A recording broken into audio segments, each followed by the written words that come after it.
eh, la cereza del pastel, el broche de oro, sin desdoro, por supuesto, de nuestro invitado anterior, que fue una magnífica plática y de veras el libro es muy interesante, muy atractivo. En lo que aquí mi equipo me hace favor de resolver un tema técnico del micrófono de solapa, es que lo pedí desde antes, no funcionó. Ah, bueno, pues te agarras esa, ¿no? Sí. Bueno, tenemos 35 en línea y tenemos hasta rato 51 y tenemos aquí también otro tanto presencial. Nuevamente les doy la bienvenida a todas y a todos ustedes. En este evento que arrancamos nuestro ciclo académico y que buscamos de alguna suerte que tanto los que son de nuevo ingreso tengan esta condición de bienvenida y que los que ya están pues también vayan abrevando de este tipo de eventos que realizamos periódicamente y que de verdad no tienen ningún desperdicio, no tienen costo extra. Así es de que no los desaprovechen. Toda controversia finalmente termina en los tribunales de amparo. Es la parte terminal de todo conflicto, prácticamente de cualquier naturaleza que se judicializa, y de tal suerte es relevante que cuando se hacen planteamientos ante los tribunales de amparo que cuestionan la constitucionalidad de las normas legales, incluso también por ahí hay unas contractuales colectivas que se cuestionaron y que trascienden o lo intentaron en algún momento a las normas internas de las empresas, pues es una parte que es auténticamente de sexto año, dijéramos. Es un tema solo para iniciados que hemos querido traerles a ustedes en la voz de alguien que es auténticamente experto en el tema y ustedes van a dar cuenta de ello ahora que les comparta la semblanza curricular de nuestro invitado. Amparo contra leyes, amparo contra leyes. Se dice fácil, pero realmente no cualquiera le entra al tema de manera exitosa porque cualquiera promueve, pero no cualquiera gana. Y ahí está la diferencia. Y como lo dije terminando mi intervención anterior, aquí lo que buscamos es que sean los mejores abogados y por eso les traemos este contenido temático. Ricardo, Ricardo Manuel Martínez Estrada es maestro en Derecho, especializado en derechos humanos, en derecho constitucional, en laboral, en administrativo y en fiscal. Cuenta con conocimientos teóricos jurídicos muy sólidos. Se ha formado en instituciones públicas de gran prestigio. Cito algunas de ellas. La Universidad Nacional Autónoma de México, por supuesto. La Universidad de Salamanca, en España. La Universidad de Ginebra, en Suiza. La Universidad Pompeu Fabra, en Barcelona, también en España. La Universidad de Bolonia, en Italia, así como estudios de maestría, múltiples diplomados y cursos en sede nacional y en el extranjero, en Derecho Constitucional, Derechos Humanos, Amparo, Laboral, Fiscal, Administrativo, Civil, Mercantil, Derecho Familiar, Equidad de Género, Penal, Procesos Judiciales Federales, Ética, Argumentación, Competencia Económica y Telecomunicaciones, así como personas con discapacidad, igualdad y no discriminación, de la reforma judicial del 21, gestión administrativa, de los órganos jurisdiccionales federales y el nuevo sistema de justicia laboral. Den ustedes cuenta de la larga trayectoria que parece que siempre está dedicado a estudiar, pero no solamente eso, también se ha dedicado a aplicar el derecho.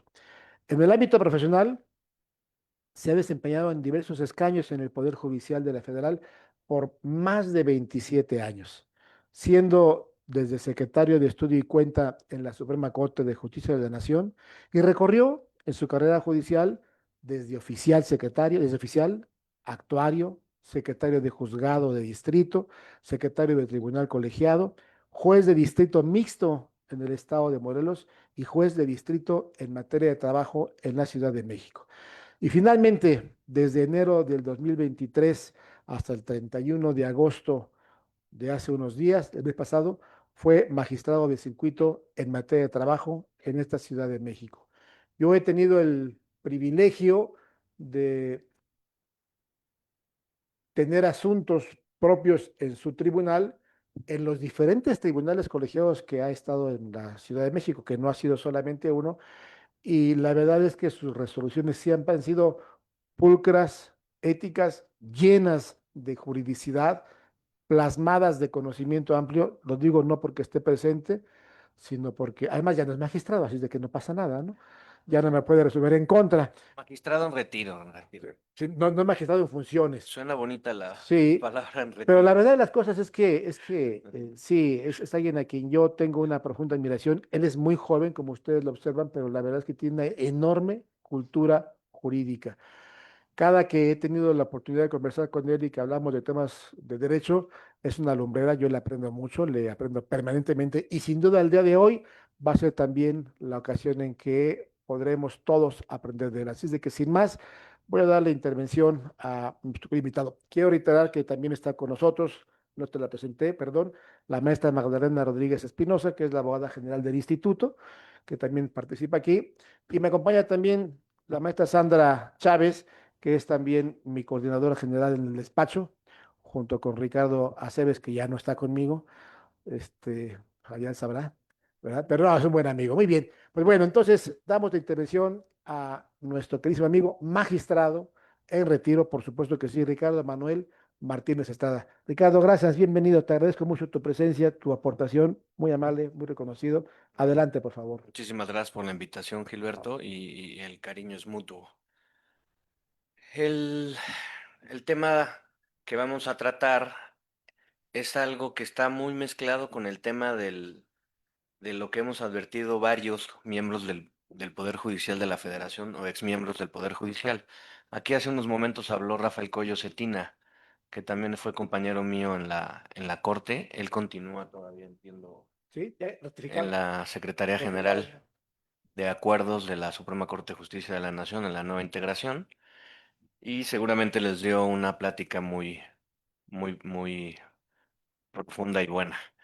A mí me tocó el final.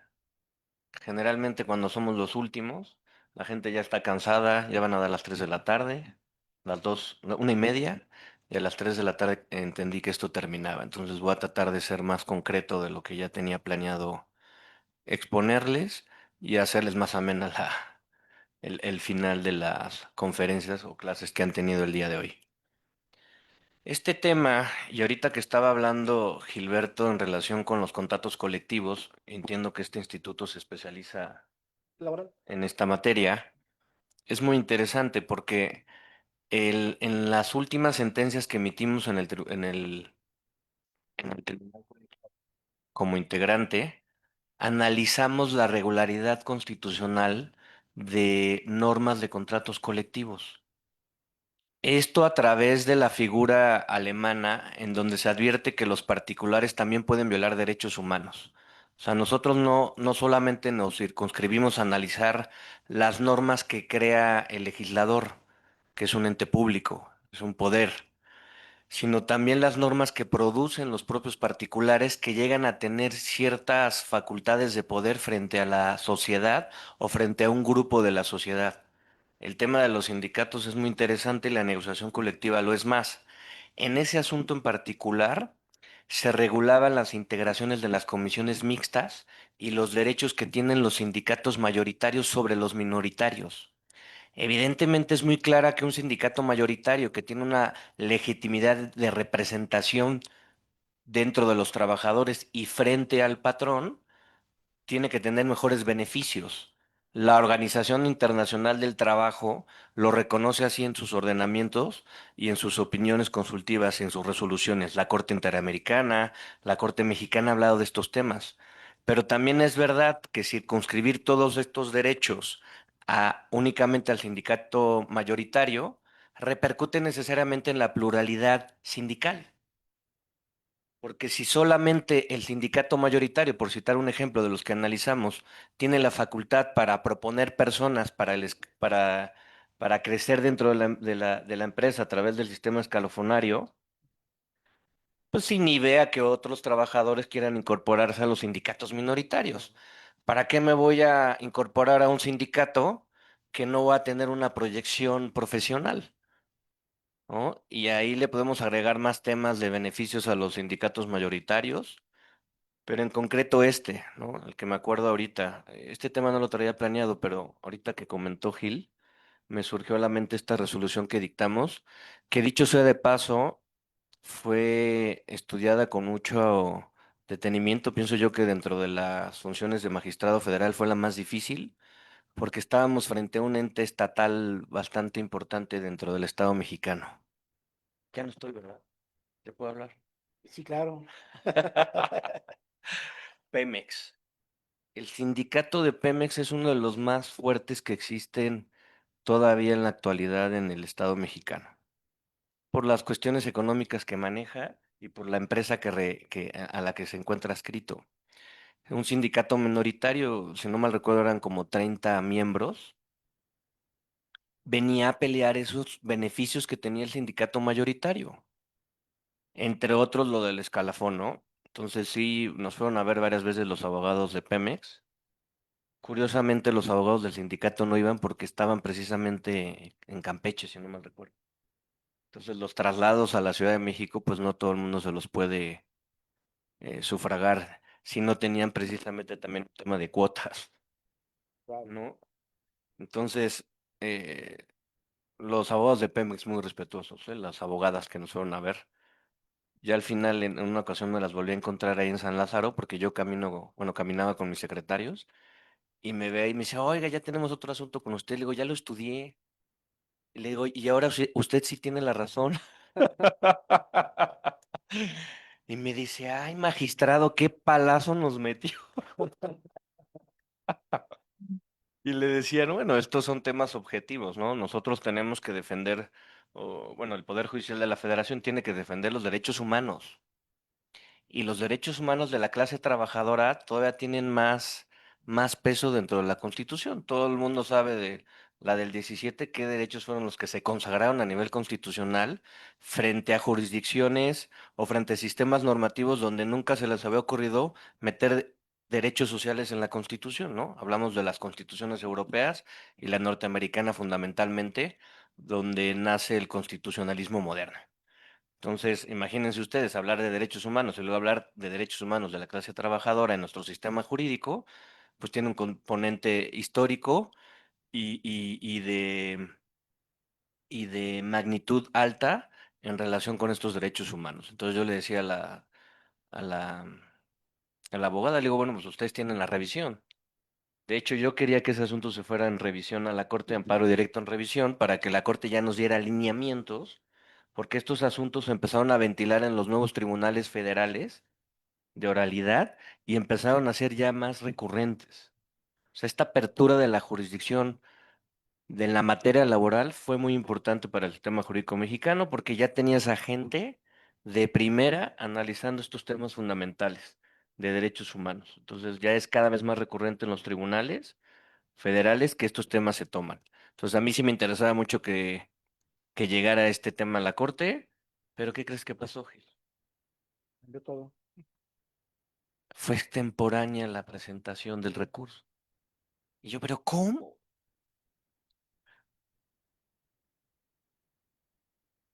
Ese tema no llegó, pero en estos temas nosotros lo que planteamos fue fundamentalmente que a través del principio de igualdad, el derecho humano a la igualdad, se tenía que dar ese reconocimiento a estos tribunales, a estos sindicatos minoritarios, fundamentalmente porque si no se rompía la pluralidad que debe de existir de representación de los trabajadores dentro de una empresa.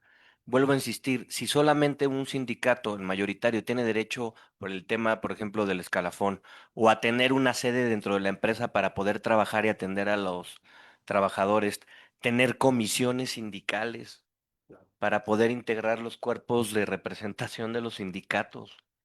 Si a mí no me das ese permiso, porque además establecen ciertas reglas Perdón, en el del escalafón se determinó que sí tenía el sindicato minoritario la facultad de proponer gente.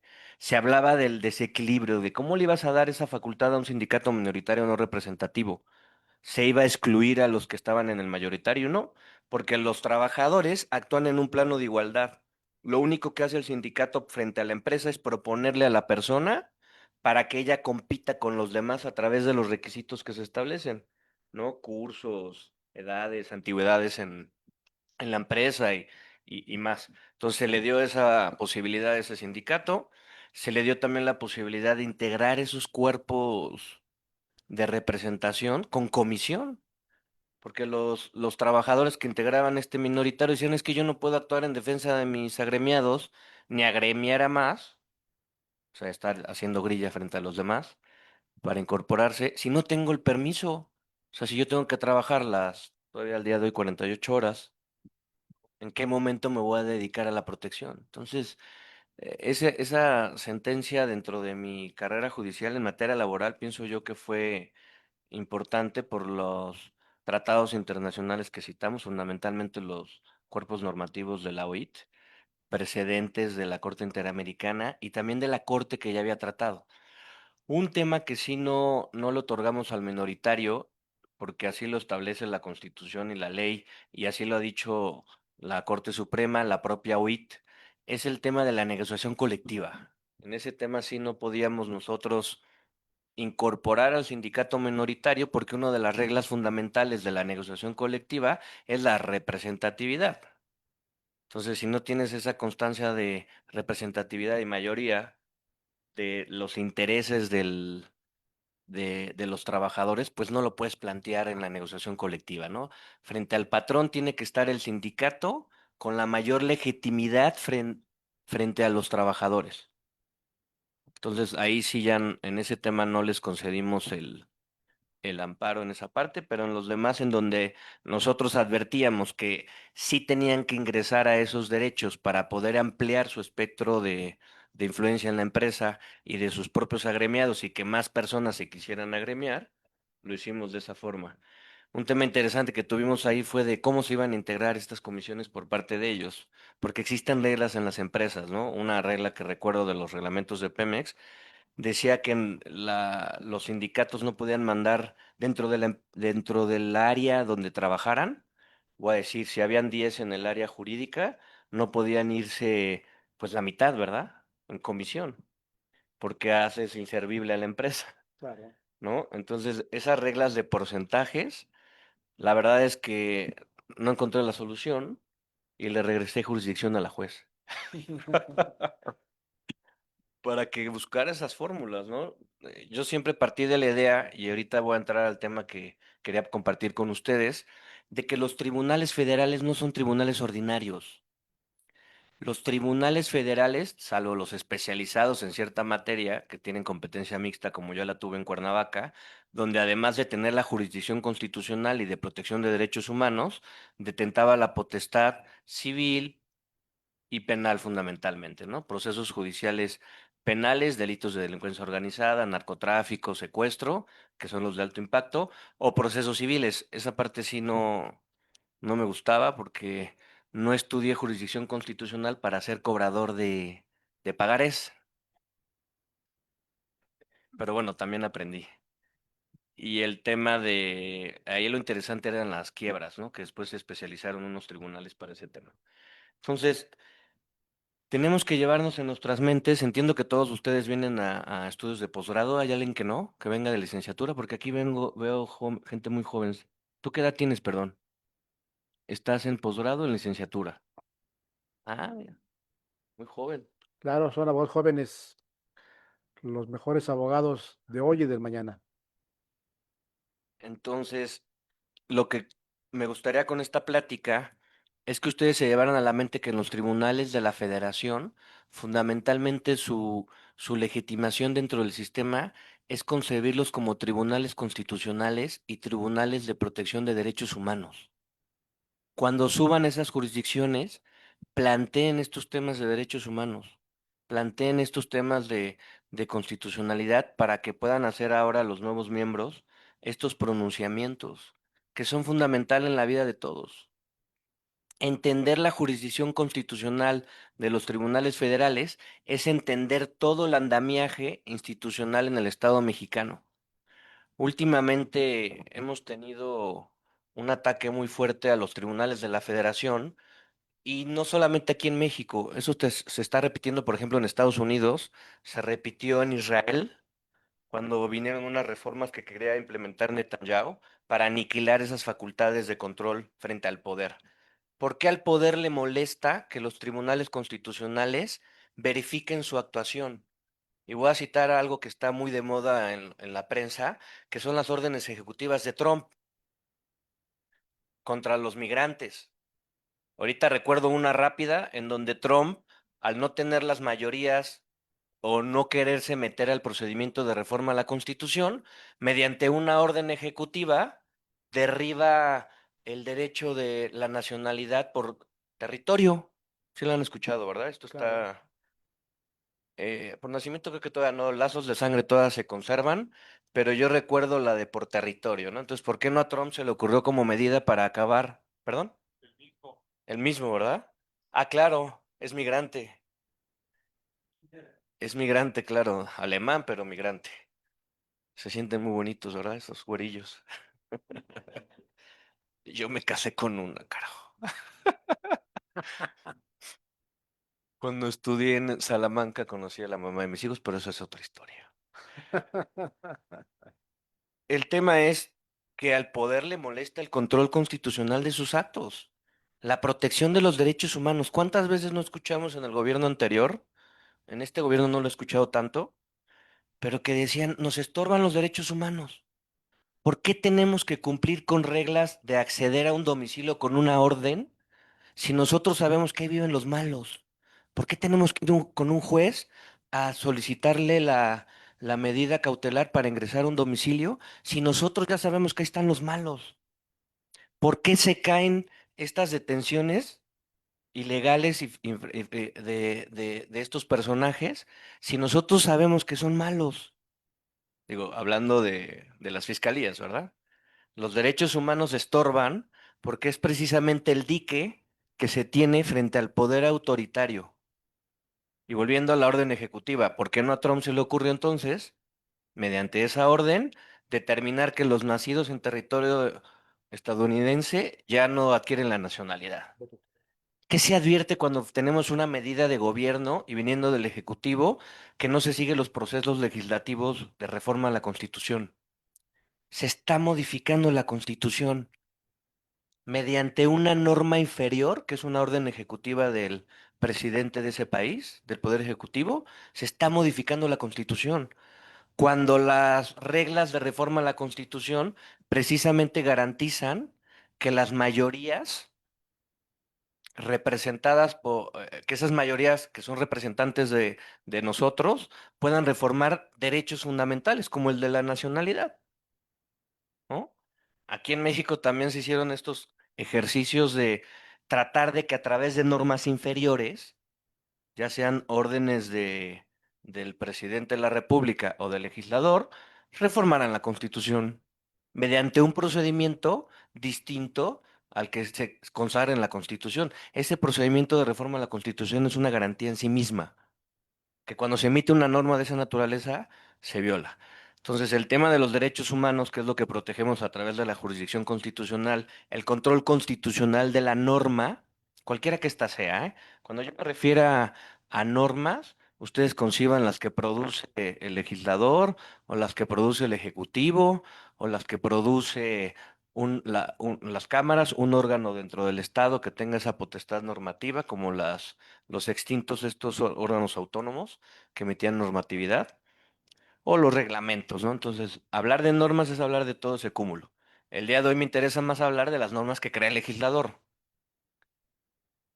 Volviendo al tema de los derechos humanos, uno no sabe, y por eso estas personas que están en estas posiciones políticas se empiezan a hablar del que no interesan los derechos humanos, ¿no? Si sabemos, por ejemplo, volviendo a los malos, ¿no? Aquí estoy recordando una vez que se metieron a la casa de un juez federal porque se equivocaron de número, traían la orden de cateo, agarraron a todo miembro que encontraran ahí, llegaron, encañonaron a la familia del juez federal, al juez con su mujer y sus hijos. Y cuando se dieron cuenta, perdóneme, era el 37, no el 73. Imagínense que se metan a su casa de esa forma, ¿no? No han de haber llegado muy amables los militares, ¿verdad? Ah, no, perdón, Guardia Nacional. Esos no son militares.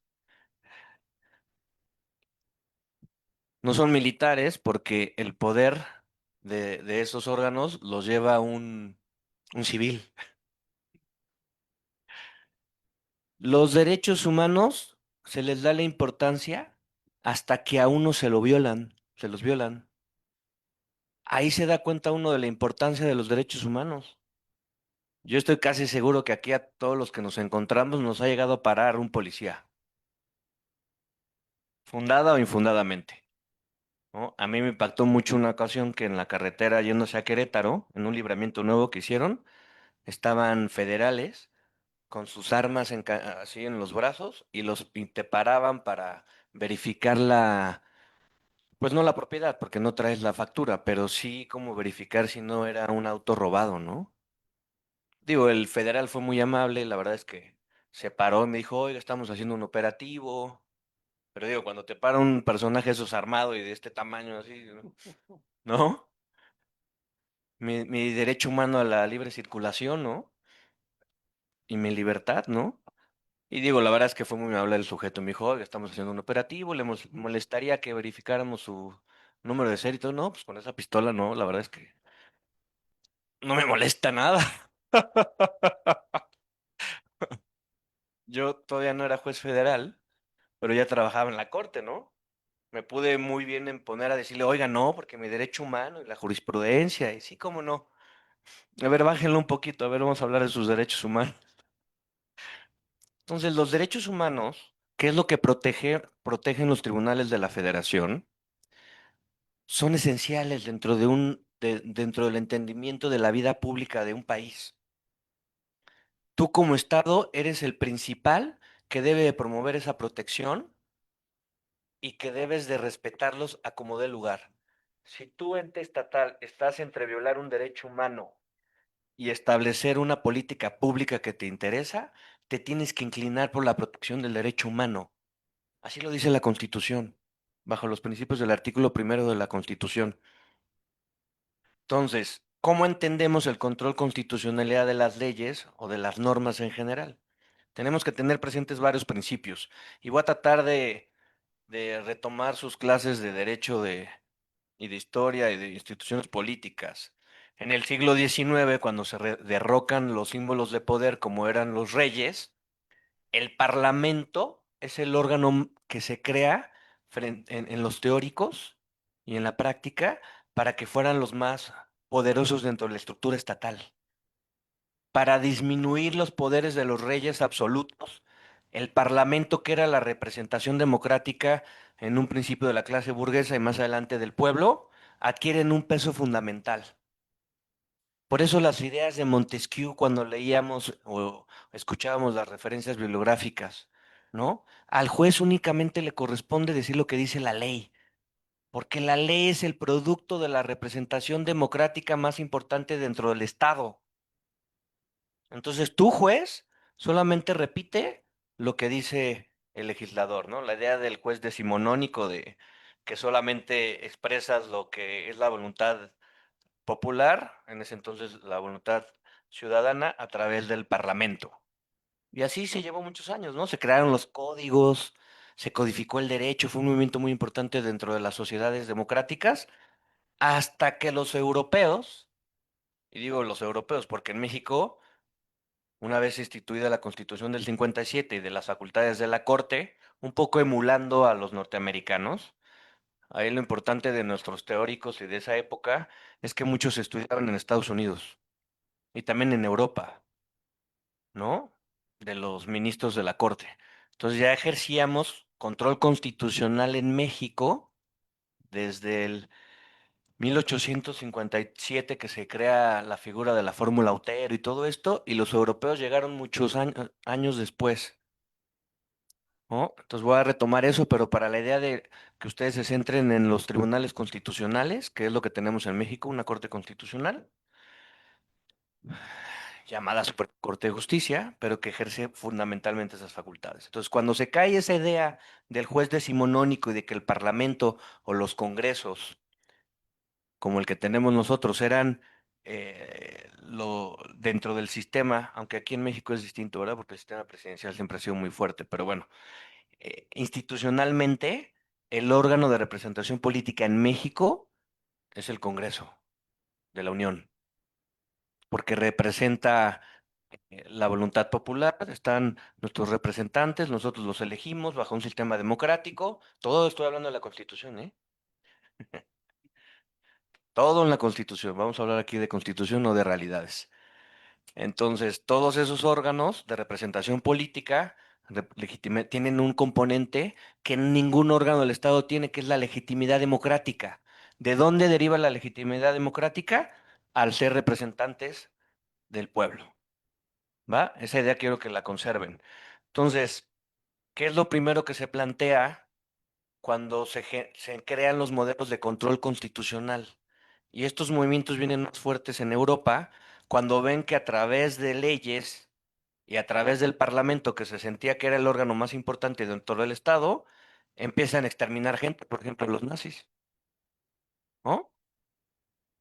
Uno de los principios torales de Hitler cuando inicia sus procesos de cambio dentro de la figura del Estado es cambiar a todos los jueces que existían en el país para meter a los jueces que compartían la doctrina del nacionalsocialismo. ¿No? Ahí hubo debates interesantes en aquella época entre Kelsen y Smith. Smith era apoyador del régimen nazista y Kelsen evidentemente no. Carl Smith. Entonces, ¿qué se empieza a generar? ¿Quién es el órgano que debe de controlar la ley? ¿Debe ser un órgano político o un órgano jurisdiccional? ¿No? Las ideas de Kelsen permean en Europa y se crean los tribunales constitucionales para precisamente ejercer el control, porque vieron que el legislador también viola derechos humanos. Y si no están ahí los fascistas en Italia, perdón, los fascistas en España, los nazistas en Alemania y los de Mussolini en Italia, ¿no? La causa más grave, y que es porque surgen los tribunales constitucionales en Europa, fue el exterminio de un grupo por sus ideas religiosas, ¿no? Entonces, todo esto, historia, me es importante mandarlo porque ahorita vamos a entender cómo controlamos la ley. La ley, y lo decía Gil, no es solamente presentar una demanda, digo, ustedes abogados presenten lo que quieran, para eso les pagan, ¿verdad? ¿Qué tal si se las compra el Tribunal Federal? Pero los tribunales federales tienen que tener conocimientos teóricos muy importantes para poder ejercer ese poder. El poder que ejercen los jueces federales aquí en Estados Unidos y los jueces constitucionales es inmenso. Porque un juez federal aquí, y también lo han escuchado en Estados Unidos, para las órdenes ejecutivas de un presidente o para las normas que emiten los legisladores. Un juez que no tiene legitimidad democrática, aquí en México ya la tenemos. Bueno, ya la tienen ellos. Porque ahora como son elegidos por el pueblo, ay, mire, esto no lo había pensado. En alguna ocasión estando de juez me llegó un informe de la Cámara de Diputados y lo primero que leí fue el informe contra un amparo contra leyes. Y lo primero que leí es que usted, juez, no tiene derecho a juzgar lo que hace el Parlamento mexicano. ¿De dónde se atribuye usted esa facultad? Si nosotros somos la encarnación del pueblo en el Congreso, usted no tiene legitimidad democrática para juzgar lo que yo hago. Yo dije, ah, mire, te de haber leído a Smith, Ujú. ¿no? Se agarró sus libros de historia, dijo, oigan, ¿por qué no en el informe le metemos ahí cuestionando la legitimidad del juez? No, por mí, sí, señor, usted tiene razón, me declaro incompetente, ¿no? Digo, frente al modelo de control constitucional pasado, ahorita estoy reflexionando con ustedes, pues ahora ya no habría ese argumento, ¿verdad? Porque los jueces federales, como todos los juzgadores de este país, ya fueron elegidos democráticamente por acordeones, que representan la voluntad popular de este país, ¿vale? Entonces, pero volviendo al modelo tradicional, ahorita vamos a tener que cambiar los teóricos en México de este tema, porque ya tienen legitimidad conforme a la Constitución. Entonces, lo que se cuestionaba en ese momento, piénsese antes de la reforma, es esa legitimidad, ¿no? ¿Y cómo se contestaba el argumento? La facultad está en la Constitución. Los jueces, los tribunales federales tienen la facultad precisamente de analizar esta regularidad constitucional de las normas frente a los derechos humanos o frente a las reglas de competencia que establecen la Constitución. Ya después se hablaba de ese control concentrado, que a lo mejor lo escuchamos en nuestras clases de amparo y constitucional, en donde nada más los tribunales federales. La Corte ya después cambió su criterio y ya también, en teoría, los tribunales ordinarios también tienen esa facultad de control a través del control difuso, que es alguna palabrita que han de haber escuchado y que básicamente se explica de la siguiente forma. Los tribunales federales tienen competencia directa. Yo sí. También tengo que cambiar eso, ¿eh? Los tribunales federales sí mandan llamar como autoridades responsables, como demandados, a los cuerpos legislativos y a quienes intervienen en el proceso legislativo, díganse los ejecutivos, cuando son los que inician la norma. Generalmente es así, ¿no? Entonces tú sí los tienes, los emplazas para que defiendan su ley. En el control difuso que tienen los tribunales ordinarios no son autoridades, ni tampoco son demandados. Se plantean estos temas de violación a derechos humanos por una norma y se analiza por el tribunal si se viola o no esa norma. Nosotros cuando llegó esa jurisprudencia a la Corte yo estaba ahí y decía, si nosotros en la Corte, que llevamos años en el Poder Judicial, yo ya entré en 1998 como estudiante y venimos analizando estos temas, no entendemos todavía qué es el control constitucional de la ley, pues mucho menos un juez ordinario. Pero sí me tocó un juez ordinario que hizo un ejercicio de ponderación de derechos humanos en un juicio de arrendamiento. Muy interesante, para que vean dónde están los temas. Ustedes seguramente en sus asuntos tienen temas que no han detectado de derechos humanos y de inconstitucionalidad de normas. Personas con discapacidad. La persona con discapacidad, desde mi entender, es la persona más vulnerable que pueda haber y que merece la protección más amplia de sus derechos humanos. Cuando escuchamos personas con discapacidad, generalmente se nos vienen a la mente situaciones más graves, pero ya leyendo y viendo las estadísticas del INEGI, un alto porcentaje de la población mexicana tiene una discapacidad, ¿no? No escucho bien, no puedo caminar bien. Yo, por ejemplo, ya no veo tan bien, a lo lejos, de cerca todavía. Y por eso me gusta pararme, Gil, para verles las caras, porque desde allá no veo.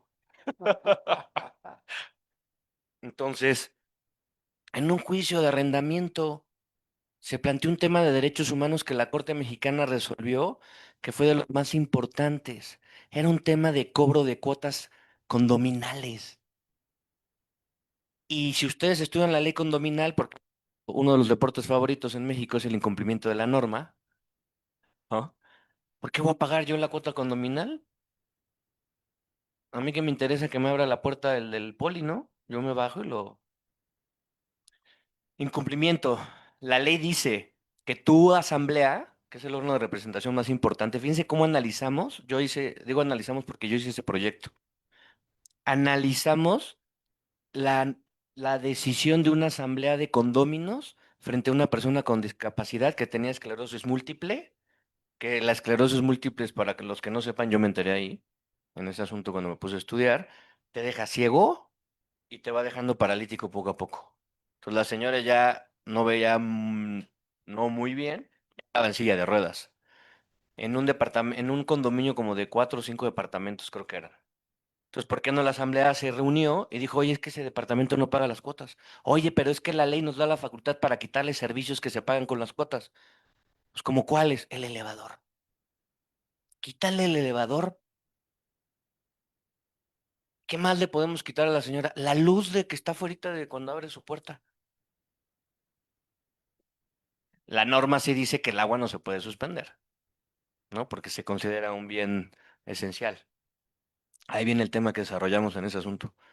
Entonces, En ese asunto se le quitan esos servicios, el abogado de la persona con discapacidad se ve bastante lista. Hago un paréntesis. La asamblea también tiene la facultad de que cuando no paguen, esa falta de pago se vuelve título ejecutivo mercantil. Y los que sean especialistas aquí de eso saben que se ejecuta y luego se pregunta, ¿no? Esencialmente, ¿no? De lo que yo me acuerdo cuando era cobrador de juez. Entonces, el juez local, el abogado, cuando advierte eso, porque al parecer había un conflicto entre los vecinos, casi no se da, ¿verdad? Eso no. Yo viendo la convivencia donde vivía con mis padres cuando ya viví solo, dije, la mejor convivencia con un vecino es la no convivencia. Buenos días, buenas tardes y se acabó. Y no lo cumplí. Mi vecino se hizo mi compadre. Padrino de mi hija. Entonces, el tema es que yo advertí un conflicto porque el abogado en lugar de pagar, o la señora en lugar de pagar las cuotas, fíjense cómo se enredan las cosas. Pues, ¿por qué no contrató un abogado civil que se le ocurrió demandar daño moral? Y fundamentalmente el daño moral venía porque la persona con discapacidad, imagínense, y ahí estaban las pruebas, lo plantearon muy bien. Tenía la silla de ruedas como prueba, los dictámenes de la persona con discapacidad. Cuando tienes una discapacidad tienes tu credencial del gobierno. Eso está súper, ¿eh? Porque cuando voy con mi madre nos estacionamos en cualquier lugar. Entonces, las fotografías del elevador y tal. Imagínense una persona con esclerosis múltiple cargando su silla de ruedas. Y la persona con la que vivía, que era la madre, pues también era ya señora de bastantes edades, ¿no? Entonces, demandan el daño moral. El juez local, eso por eso hablaba de los jueces locales, ¿eh? A mí me dio mucho gusto verificar cómo ya jueces locales también estaban ejerciendo su facultad de control de normas y de protección de derechos humanos. Y el juez local lo detectó perfecto. Dijo, aquí hubo violaciones a derechos humanos contra la persona con discapacidad. No lo dijo tan profundo como lo hicimos en la corte, pero sí le dio a lo que al final resolvimos ahí. Violaste su derecho humano a la movilidad. Violaste a través de ese derecho humano a la movilidad su derecho humano a la dignidad y a la integridad de la persona. Le causaste un daño moral y fue condenada la asamblea, que eran cuatro vecinos, a pagar ese resarcimiento, esa infracción a su dignidad y a esa reparación del daño moral. Cuando llegó a los tribunales, la sala la revocó, se fueron al colegiado y tristemente el tribunal colegiado, que por cierto había un amigo ahí, que me lo encontré una vez en el gimnasio, me dijo, oye, ya acabo de recibir una sentencia de la corte que nos revocó y un tal, digo, güey, yo la hice. Yo hice el proyecto, ¿verdad? Porque nunca tuve, no, hasta este momento no he llegado a ser parte de la corte. Todavía no. Todavía no. Entonces, para que vean los temas, ¿no? El colegiado no entendió el tema del derecho humano violado. Nos fuimos a la corte, bueno, se fueron a la corte, y yo estuve 12 años en la corte, en la Suprema Corte de Justicia de la Nación, 2 años como oficial y 10 años como secretario de estudio y cuenta. Ese asunto para mí fue el más importante dentro de mi carrera como secretario de estudio y cuenta, porque con eso yo decidí ya ir a concursar para jueces. Me tardé 3 meses en hacer ese proyecto. Había estudiado el tema de derechos humanos porque uno de mis profesores en la Universidad de Ginebra, en Suiza, que nos dio la Convención de Personas con Discapacidad, el doctor Previtali, era persona con discapacidad. Llegó en silla de ruedas y tenía un problema, yo creo que de las manos porque no podía mover los papeles. Y a mí me impactó mucho su discurso. Entonces yo escribí mi tesis en ese eh, máster en Derechos Humanos en la Universidad de Ginebra en Suiza de personas con discapacidad. Entonces, cuando me llega el asunto, le pido a la coordinadora, le digo, por favor, denme a mí cuando llegan temas de personas con discapacidad, y Dios me escucha y como al mes me llega. Me tardé 3 meses en desarrollar el tema fundamentalmente bajo las directrices siguientes. Ya habíamos dicho en la Corte que las personas, los entes privados pueden violar derechos humanos, pero siempre se creyó bajo la teoría alemana que eran corporaciones como Coca-Cola o Pepsi, que tienen un poder de dominio, incluso llegan a tener más poder que el Estado, económico, político y de coacción, ¿no? Pero lo que hicimos en ese asunto fue que la Asamblea condominal fuera sometido a control dentro de sus decisiones frente a los derechos humanos de la persona con discapacidad. Fíjense el gran salto que dio la Corte con el análisis de ese asunto. Ya no eran las corporaciones de Coca-Cola, todas estas que se les vengan en la mente, ¿va? Ya era un ente de 4 personas de una asamblea. La Corte, cuando se presentó ese proyecto, se dijo violación al derecho a la movilidad. Cuando hay una violación a un derecho humano, generalmente se violan otros. El fundamental es la dignidad, ¿no? Que es la base de los derechos humanos, la dignidad humana. Partiendo del reconocimiento de la dignidad humana, desarrollas todos los derechos humanos que hay en la Constitución y los que se han creado jurisprudencialmente. Por ejemplo, el libre desarrollo de la personalidad, que tampoco es creación mexicana, no lo copiamos de los alemanes.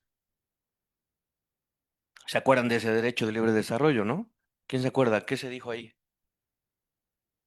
La marihuana.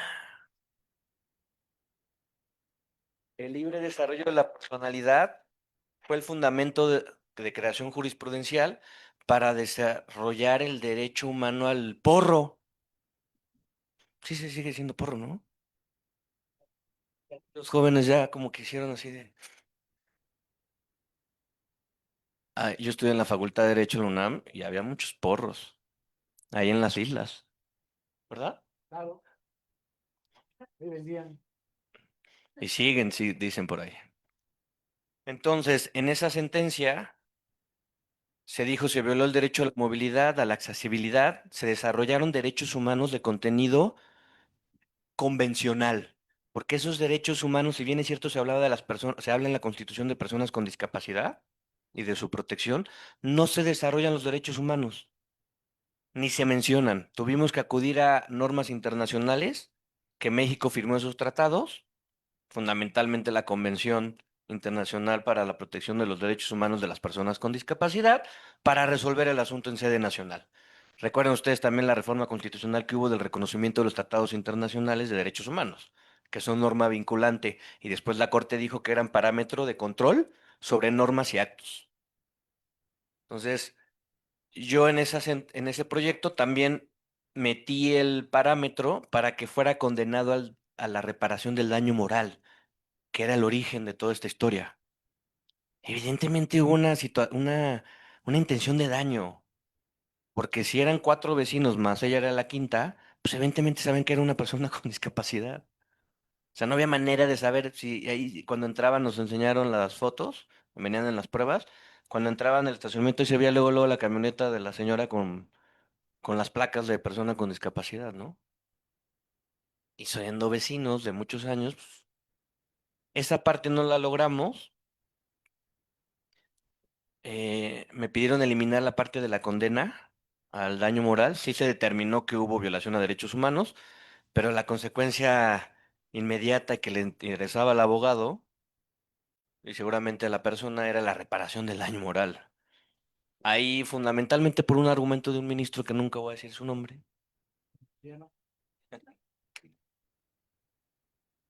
hizo un razonamiento muy interesante de derechos humanos y de ponderación de derechos, lo que se había hecho en el proyecto, ¿no? Bajo el principio de proporcionalidad. Eso también a lo mejor lo tocaron. Es un tema un poquito más complejo. Si algún día arman aquí una clase de esa de amparo contra leyes que quiera aquí Gil, podemos tratar también ese tema del principio de proporcionalidad en el control de la regularidad de los derechos humanos, ¿no?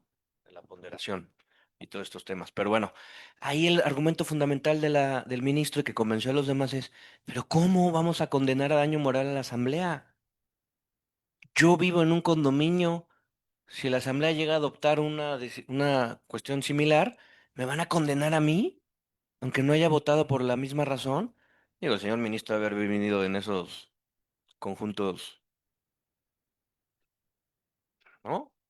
Seguramente, ¿no? Pero volver su caso al caso en concreto y decir, no, eso no se puede hacer porque qué tal si a mí un día me pegan, no fue un argumento. Pero bueno, ese tema fue muy interesante en relación a protección de derechos humanos. En relación con las leyes, ¿qué es lo que tenemos que pensar nosotros cuando analizamos la regularidad constitucional de una ley? Primero, que al derivar de un órgano de representación política, tiene una presunción de constitucionalidad. Recuerden ustedes que la materia constitucional nace muchos años después que la materia penal o civil, entonces adoptamos principios de otras materias. Aquí por aquí, si hay penalistas, hay un principio de presunción de inocencia, ¿no? Que es lo que se ha tratado de defender para derribar la prisión preventiva oficiosa y que ya la Corte no pudo resolver ese asunto en las últimas sesiones. Entonces, el principio de presunción de inocencia, llévenlo a la ley. La ley es constitucional hasta que se demuestre en un juicio lo contrario. ¿Quién tiene la carga de demostrar argumentativamente que es inconstitucional? Quien promueve el amparo, quien hace valer la inconstitucionalidad de la norma. Bajo ese principio de constitucionalidad y conservación de la ley, ¿qué es la conservación de la ley? Que el tribunal que analiza esa regularidad de la norma frente a derechos humanos tiene que hacer el mayor ejercicio hermenéutico para que se conserve la ley. Tú, juez constitucional, no puedes ir declarando inconstitucionales todas las leyes que se te ocurran.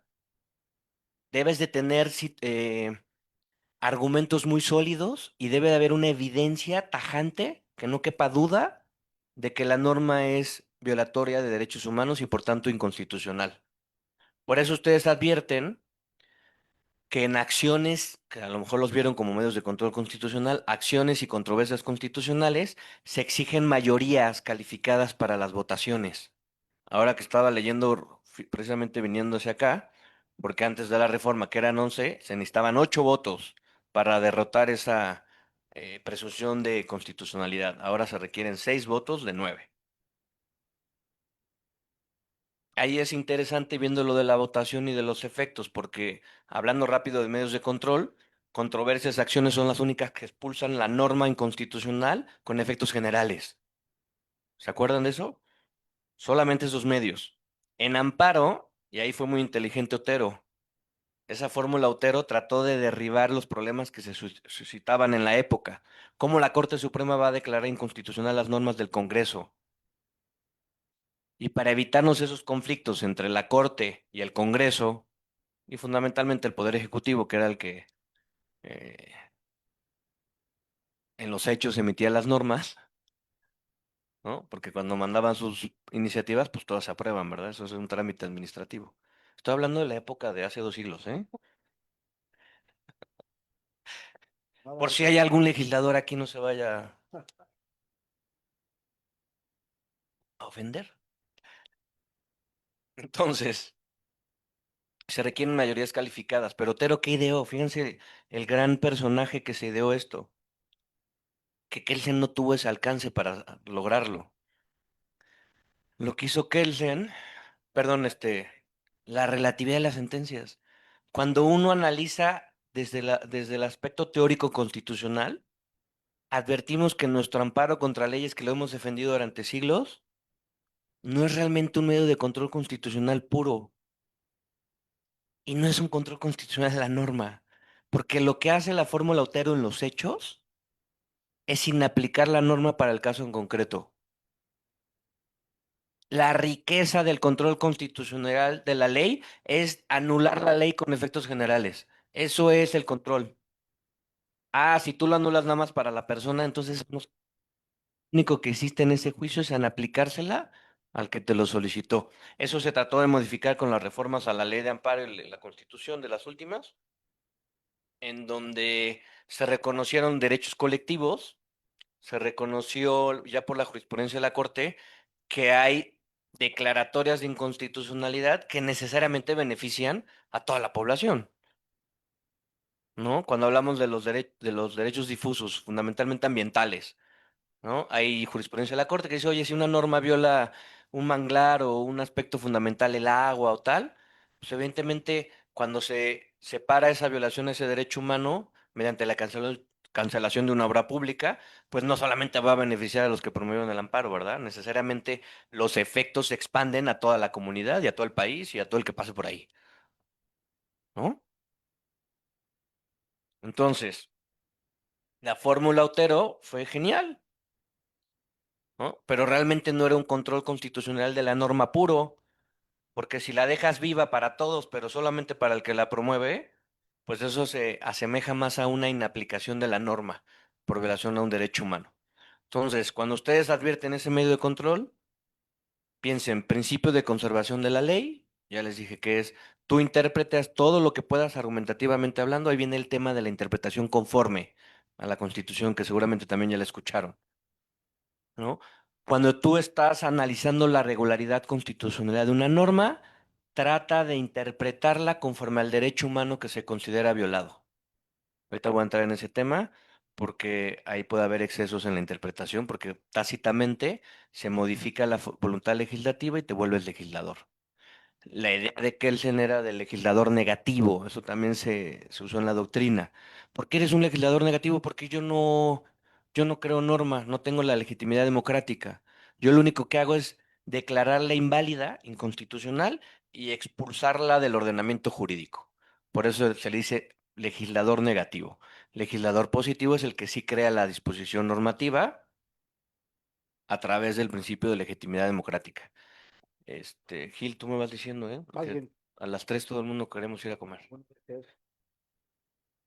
Entonces, vamos a poner casos concretos para que ustedes entiendan más el tema de la marihuana. Ese tema fue, recuerdo una vez que fui al colegio de mis hijos y uno de los papás me dijo, oye, escuché que la corte ya dijo que podemos fumar marihuana porque es un derecho humano.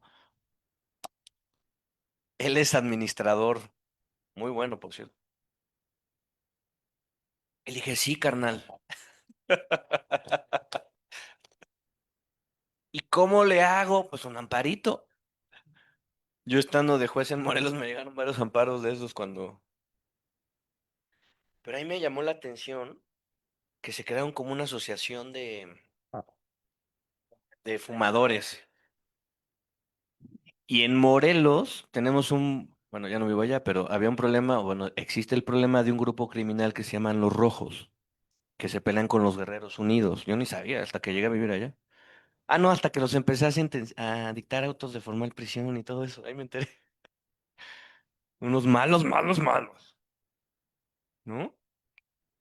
Y voy a tomar ese caso para que entendamos todo lo que les acabo de platicar. La Ley General de Salud, que analizó la Corte, establece prohibiciones a estas sustancias, ¿no? Para uso médico también se empezó a meter este tema, pero no se logró en la legislación. Pero la Corte, a través de estas prohibiciones, analizó la prohibición del consumo lúdico de la marihuana frente al derecho humano, que les digo que no es de creación nuestra, el libre desarrollo de la personalidad lo hicieron los alemanes. Fundamentalmente los tribunales constitucionales más importantes son los alemanes, los italianos y la mexicana, porque también hicimos cosas muy interesantes. No, de verdad, ¿eh? Hicimos algo, y lo voy a retomar porque este profesor de Derechos Humanos, Previtali, que era de la Universidad ahorita me acuerdo, una universidad en Suiza, nos planteó un tema de derechos humanos de personas con discapacidad. Fíjense cómo son las legislaciones. Los seguros de gastos médicos mayores tienen cláusulas de exclusión. Si tú eres una persona con discapacidad, no te la dan la cobertura y si te la dan, te cuesta muchísimo. Suiza es fundamentalmente un estado que vive de sus bancos y de sus aseguradoras y del sistema financiero, ¿no? También del chocolate, dicen. Está rico, ¿no? El chocolate suizo. Entonces, hay los relojes. Tienen muy buenos relojes. Cuando Previtale nos platicó el tema, dijo, no, aquí se analizó ese tema de personas con discapacidad y el Tribunal Federal suizo dijo que eso estaba correcto, que las aseguradoras tenían el derecho a no dar coberturas a personas con discapacidad bajo el principio de la autonomía en la contratación, se acordarán los civilistas, ¿no? Yo soy el que ofrece, pues yo lo ofrezco como quiero. Mi libertad de ofrecer el producto, mi autonomía del, ¿cómo se llaman en civiles estos? Autonomía de la voluntad, algo así, ¿no? Yo no lo pongo, pues no lo compras. Muy fácil. Oye, y la protección del derecho humano de la persona con discapacidad, síndrome de Down, temas fuertes de parálisis, ¿no? Pues eso no importa el derecho humano, importa más el derecho de la aseguradora a ofrecértela. Y en México hicimos lo contrario. Se reforma la ley, se obliga a las aseguradoras a dar coberturas a las personas con discapacidad, se van a los tribunales federales, el asunto llega a la Corte para analizar la regularidad constitucional de la norma. Y basaban su argumento fundamentalmente en la libertad de contratar, ¿no? Ahí sí la Corte dijo, no, compadre, el libre albedrío no puede estar por encima del derecho humano a la salud y en algunas ocasiones hasta la vida de la persona con discapacidad. Entonces, la norma es constitucional, se puede restringir, también hablaban de libertad de comercio, se puede restringir tu derecho humano a la libertad de comercio frente al derecho humano a la salud de las personas con discapacidad. ¿Qué se hizo ahí? Un ejercicio de ponderación de derechos. Cuando estás con la colisión de dos derechos humanos, se hace un ejercicio de ponderación y yo se los explicaba a mis alumnos que es muy sencillo, es como si agarran la balanza de la justicia, ¿no? Y ponen ahí el derecho humano a libre, ¿cómo les decía? De la, esa y el libre comercio, ¿no? La libertad contractual, ¿cómo se llama? La autonomía de la voluntad, libre comercio, frente al derecho humano de la persona con discapacidad a tener un seguro que va a garantizar su vida, y que un tratado internacional dice que el Estado mexicano debe garantizar ese derecho humano a la salud y a la vida. ¿Qué pesa más? Pues depende a quién patrocinas. Siempre hay argumentos para los dos lados. El tribunal, ahí es donde entra el principio de que sistematizó un alemán, Alexis, del principio de proporcionalidad. ¿Qué hora es, perdón? 1:25, 2:25, ¿Eh? 2:25. Ah, es que ya tengo hambre. Miren, traje mi barrita de chocolate, porque hasta yo me duermo cuando hablo, cabrón. Por ahí veía unos ojillos cerradillos. Yo por eso siempre me sentaba hasta atrás, compadre, en todos lados. Pero si me dan sueñito así, nada más Ahorita voy a hablar rápido del principio de proporcionalidad, para que se vayan con esa inquietud de estudiarlo, porque es muy interesante en materia de derechos humanos. Volviendo al tema de la marihuana. Ya todos abren los ojos, ¿ves? ¿Cuánto vendería un amparo de marihuana, güey? Depende del sapo, ¿verdad?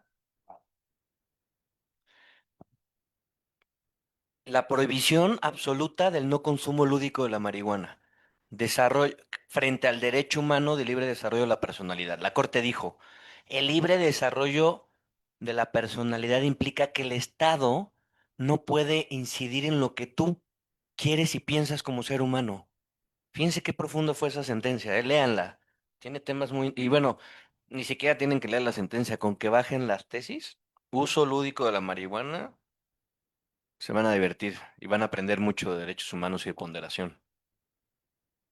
Porque fundamentalmente la Corte dijo, el Estado no tiene por qué incidir en lo que tú piensas y lo que tú consideras que es lo mejor para ti.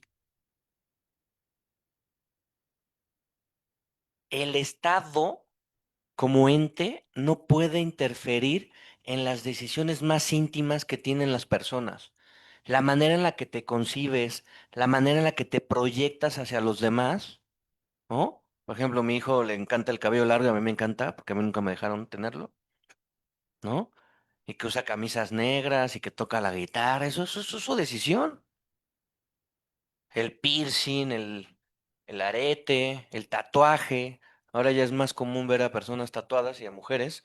Digo, yo tengo 47 años, no estoy tan, bueno, creo que no estoy tan viejo, aquí dirán lo contrario las niñas de adelante, pero en mi época tener tatuajes era así como, güey, los malos de la cárcel, ¿no?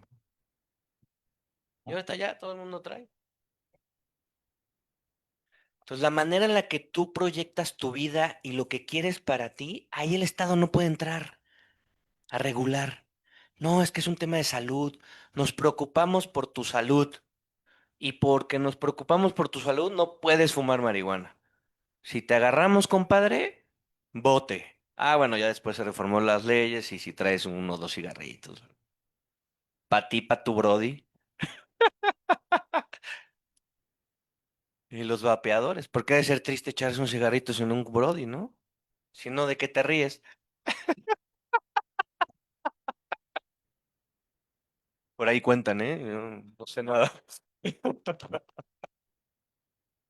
Y los vapeadores, por ahí decía alguien.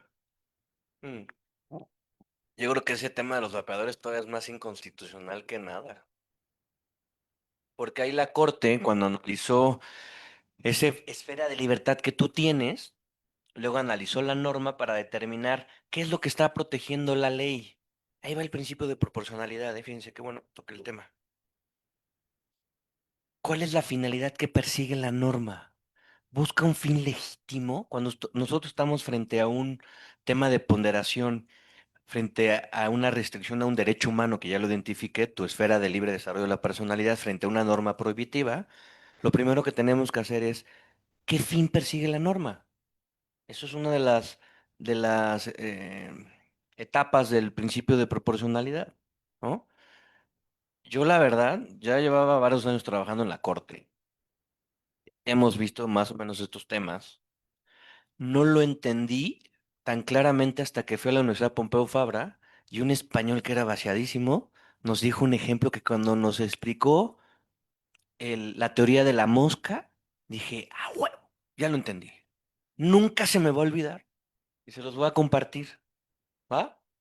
Dice el español este que Iñaki era Iñaki, uno de esos como catalanes, ya saben, de los jugadores del Barça, ahí, uno de ellos, Iñaki, ¿no? Dice, imagínense que aquí llega una mosca. Y bueno, yo creo que es más fuerte, yo la convertí la teoría de la mosca a la teoría del mosquito, porque en la noche es bastante molesto, ¿verdad? A mí eso no me deja dormir. El mosquito. Y generalmente no sé por qué le gusta la oreja, güey. Y dices, ¿por qué no me pica el pie? ¿Por qué quiere picarme? Hace muy rica la sangre ahí, mi querido Gil. Entonces yo en la noche ya tratando de conciliar el sueño, bueno, yo duermo muy rápido, me acuesto y pum, pero ahí dormido y de repente el mosquito, pues yo sí me levanto y prendo la luz y prendo todo, ¿no? Entonces empiezo a buscar a la fucking, que generalmente se busca la luz, ¿no? Al mosquito. Se para aquí. Así, identifíquenlo perfecto. Si alguien se siente empático conmigo, porque también le molesta eso, ¿no? Entonces yo tengo a un mosco aquí que me está molestando. Mi finalidad para acabar con esta molestia, que es lo que yo estoy tratando de proteger, mi derecho humano al sueño. Yo quiero dormir, güey. Tengo que matar al mosco, si no, no voy a poder dormir. Es una afinidad legítima. Tu nombre, perdón. Andy, ¿mi derecho humano al sueño será una afinidad legítima? Sí, ¿no? El magistrado jubilado tiene derecho a dormir. ¿Va? Entonces, mi fin es legítimo. Tiene una legitimidad, ¿no? Es legítimo el fin que persigo. Ahora, ¿qué medio voy a utilizar para cumplir con esa finalidad? Pues yo puedo utilizar un matamoscas o puedo utilizar una bazuca, ¿no? Depende del grado de encabritamiento que traiga y de lo cansado que llegue para dormir. Si yo utilizo el matamoscas, nada más haré este ruido y mucho menos, ¿no? Porque el matamoscas es más suavecillo ahí, ¡tin! ¿No? Si yo utilizo, y es proporcional, ¿no? Oye, el magistrado jubilado no lo deja dormir, su derecho humano es legítimo. ¿Con qué medio lo va a lograr? Pues con el matamoscas. Es proporcional, ¿no? Pues sí, güey, ¿con qué lo quieres matar? ¿Con una bazooka? No, no. Si avientas el bazucazo, seguramente el vecino ese de al lado que luego no te deja dormir, te lo llevas. Ay, a lo mejor sí de una vez. Sobre todo si es compadre. No, ya no vivo ahí. No, mi compadre me invitaría a matar al mosco. Es médico militar, sacaría su... Bueno, ¿es proporcional si yo uso un matamoscas? Sí, ¿no? Si yo uso el matamoscas, no voy a lesionar más que al mosquito. Ya un defensor de los derechos humanos de los mosquitos puede ser que se ofenda, pero creo que hasta ahí no ha llegado. Y si yo uso la bazooka, ¿es desproporcional o no? ¿Por qué? Porque voy a llevarme todo lo que está enfrente. Entonces ya cumplí con la medida que es un fin legítimo, sí, tu derecho humano al sueño. ¿Cómo vas a lograr la consecución de esa finalidad? Mediante el matamoscas, moscos. Ah, pues es proporcional. Fíjate que sí lo puedes usar, ¿no? Porque no vas a matar a nadie más, ¿no? Ya otra grada de, ahorita van a entenderlo cuando entra el derecho humano, el derecho lúdico de la marihuana. ¿Qué otro debemos de buscar frente a esas dos? Oye, si tú utilizas ese, volviendo al de la bazooka, ¿no habrá otro medio menos lesivo a los derechos de tus vecinos y de la vida del que está al lado si usas la bazooka? Busca otro medio menos lesivo, ¿no? Para no destruir todo eso, ¿no? Volviendo al tema de derechos humanos, ¿qué es lo que hizo la Corte cuando analizó este tema del uso lúdico de la marihuana? Dijo, ¿la prohibición busca una finalidad legítima? Sí. Primero lo que tenemos que hacer para analizar la regularidad constitucional de una norma frente a un derecho humano. Si persigue una finalidad legítima, ¿cuál legislador? El derecho humano a la salud. Nosotros queremos que la gente sea sana y que no se ande metiendo marihuana porque se puede enfermar, puede lesionar a otros en su estado de viaje, un derecho, salud pública, ¿eh? El bien jurídico protegido de la salud y la seguridad de todos, ¿no? Porque los que trafican con estas sustancias, pues no generalmente son los mejores.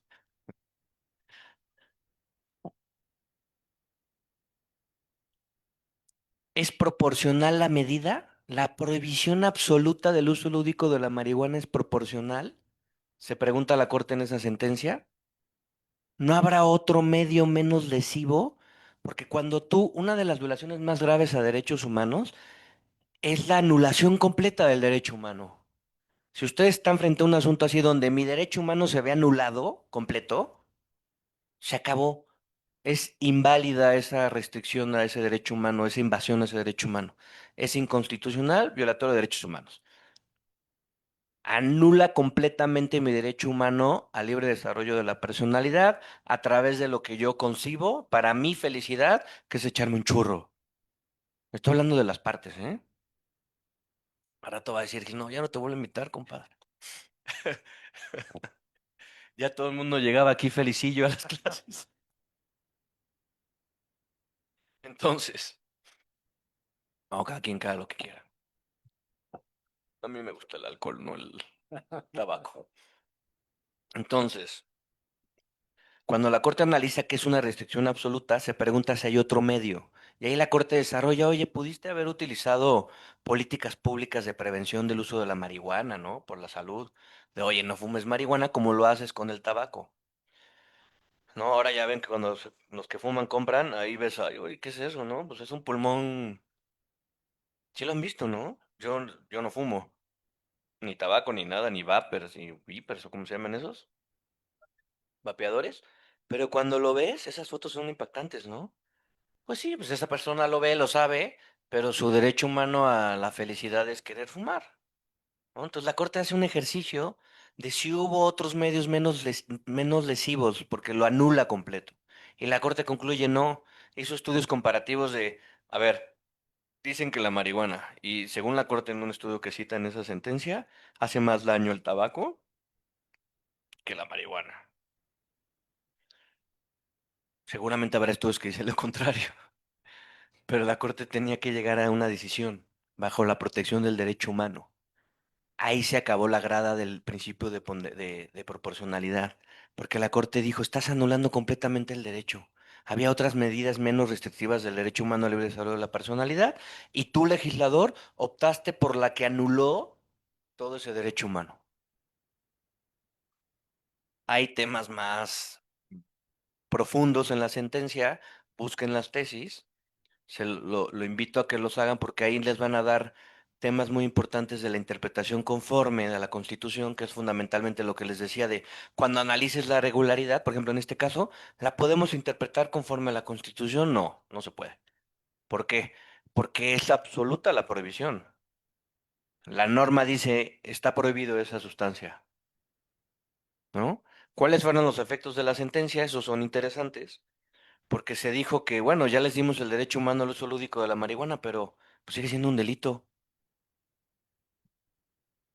O sea, no con esa sentencia, dijo la corte, te vas a ir a todas las hectáreas que tienes como terrateniente a sembrar marihuana, ¿no? Y a comercializarla, ¿no? Eso no. La corte dijo, eso no protege la sentencia que estamos dictando, ese no es el tema, además, de la comercialización. Pero sí el derecho a que tú la tengas y que tú te la prepares. Tú puedes tener tu plantita de marihuana, que por cierto dicen que es muy bonita, ¿no? Yo no sé. Una novia que tuve ya llevaba con el tabaco, no tenía la plantita. Y, y ahí se dijo por la corte, pues hay que darles el derecho humano bien, güey. Que pues, ay, tú puedes fumarla, pero ¿dónde la compro, corte? Bueno, puedes tener tu plantilla ahí y prepáratela y consúmela, ¿va? Una sentencia muy importante de derechos humanos, donde ustedes van a vertir principio de conservación de la ley, que ya entendimos que tenemos que conservarla porque viene de la representación democrática, la legitimidad democrática de un órgano del Estado. La presunción, primero tienes que derrotar la constitucionalidad de la norma antes de declararla inválida, ¿va? Y el principio de proporcionalidad. ¿Cuánto llevamos, mi querido amigo? Vamos cerrando si gustas para que haya espacio para Ah, va, preguntas. va. Mi teléfono no lo puedo dar, tengo novia. No, pero tú concluye y ya No, lo no, yo ya concluí. así es. Preguntas, comentarios, quejas o reclamaciones, marihuana. Hace rato, perdón, buenas tardes a todos. Perdón. Hace Pase, por rato favor. hablaba No, usted solito. de la política, de la cuestión legislativa y demás.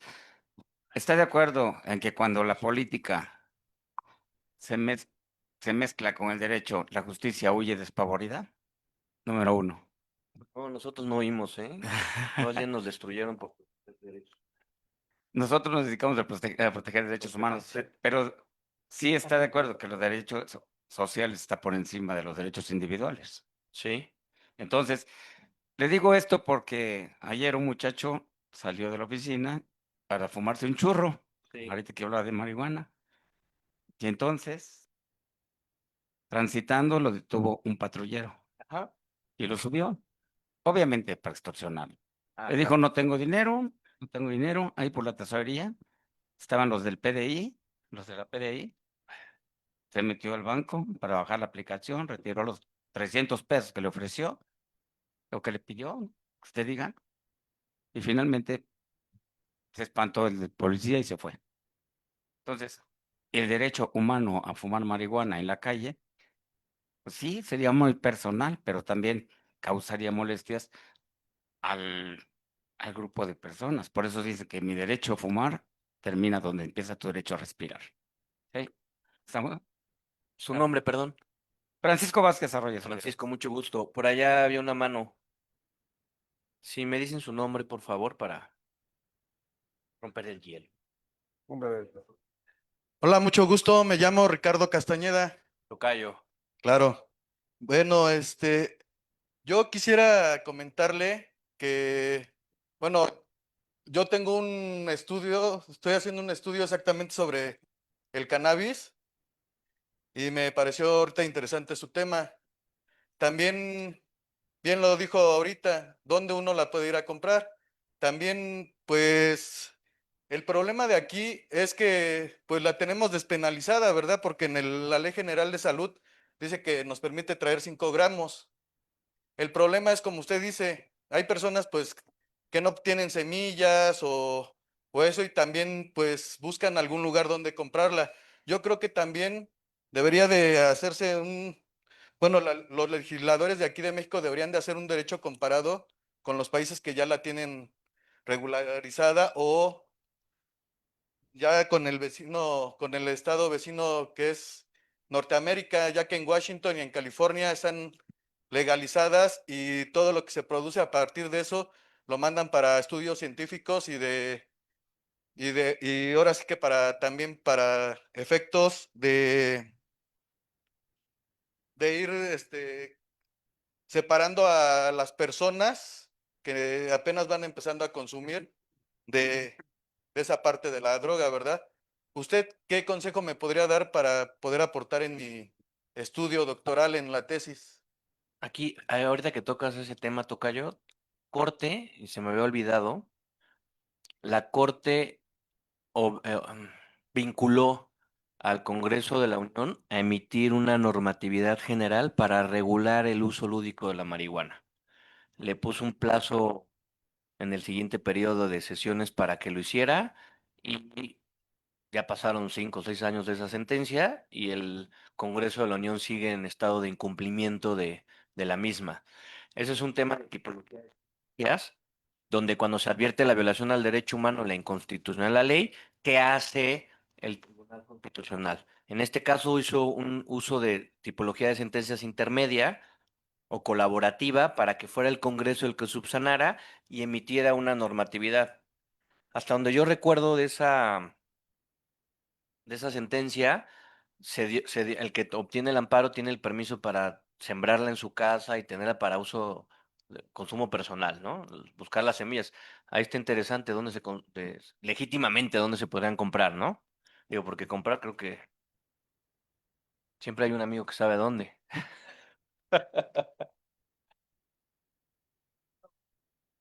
Y aportando un poquito más, yo no sé por qué no se ha legalizado si tenemos drogas, legales que son más peligrosas. Ahí la tenemos el alcohol, ¿cuántos muertos no hay? Por accidentes, ahora sí que por beber de más y todo eso.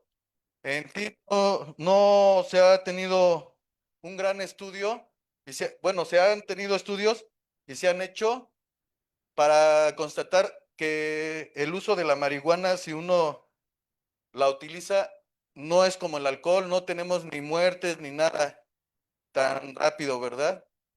Al contrario, sirve para relajarse y para hacer pomadas y hasta para las personas con enfermedades neurológicas, ¿verdad? Volviendo a Suiza, en ¿Es cuánto? Suiza me llamó la atención en una estación de tren que cuando fui por una bebida ya tenían bebida de Ujú. mota, como un refresco, y tú ya podías comprar el refresco. En Canadá y eso creo que también.